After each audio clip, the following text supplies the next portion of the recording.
क्या आपने कभी सोचा है कि अगर इंसान भी राख से फिर से जन्म ले सके तो मौत का डर कैसा हो जाएगा?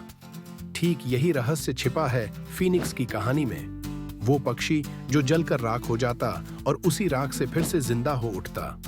फीनिक्स एक ऐसा नाम जिसे सुनते ही आग, अमृता और पुनर्जन्म की छवि दिमाग में कौंध जाती है। लेकिन सवाल ये है, क्या फीनिक्स सिर्फ एक मिथक था या किसी प्राचीन सभ्यता ने सचमुच ऐसा पक्षी देखा था?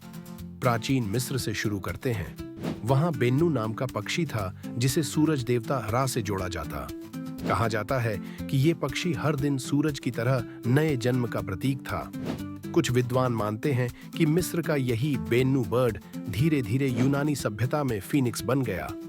यूनानी कथाओं में फीनिक्स का जीवन चक्र बेहद रहस्यमयी था। कहा जाता है कि ये पक्षी 500 साल तक जीवित रहता।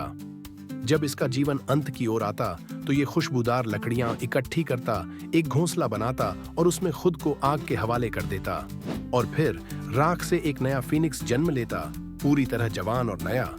सोचिए कितनी गहरी सोच छिपी है इसमें।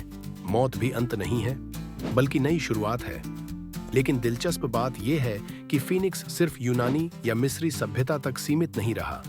फारसी कथाओं में भी सीमुरग नाम का पक्षी मिलता है जिसमें अमृता और बुद्धिमत्ता की शक्ति थी। भारत में भी गरुड़ और हंस जैसे पौराणिक पक्षियों को अमृता और दिव्यता से जोड़ा गया। तो क्या हो सकता है कि ये सब एक ही कहानी के अलग अलग रूप हों?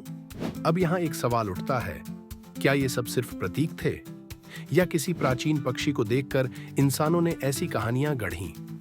कुछ वैज्ञानिक मानते हैं कि ये प्रेरणा शायद फ्लेमिंगो या सूरजमुखी पक्षी जैसी प्रजातियों से आई हो, जो सूर्य की ओर मुंह करके बैठते और लाल नारंगी पंखों में सचमुच आग जैसी चमक पैदा करते। लेकिन क्या सिर्फ इतना काफी है? फीनिक्स का असली रहस्य उसकी आग में नहीं बल्कि उसकी सीख में है।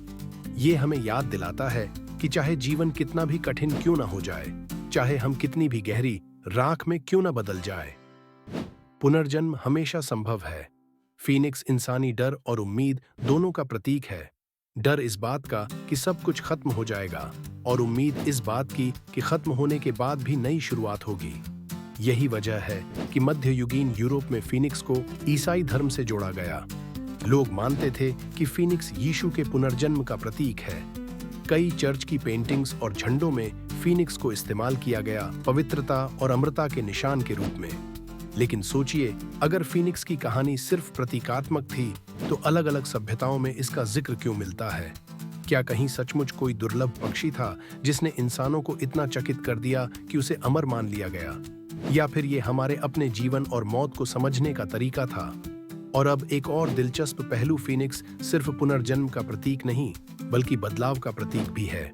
हर इंसान अपने जीवन में कई बार फीनिक्स मोमेंट झेलता है, जब सब कुछ बिखर जाता है, जब लगता है अब कुछ नहीं बचा, और फिर अचानक आप पहले से कहीं मजबूत होकर खड़े हो जाते हैं। शायद यही वजह है कि फीनिक्स आज भी पॉप कल्चर से लेकर किताबों और फिल्मों तक हर जगह जिंदा है, क्योंकि हम सबको उस उम्मीद की जरूरत है कि राख से भी नया जीवन शुरू हो सकता है। अब सवाल आपके लिए, क्या आप मानते हैं कि फीनिक्स सचमुच एक पक्षी था जो कभी धरती पर उड़ा करता था, या ये सिर्फ इंसानी सोच का सबसे खूबसूरत प्रतीक है? शायद सच्चाई बीच में कहीं छिपी है।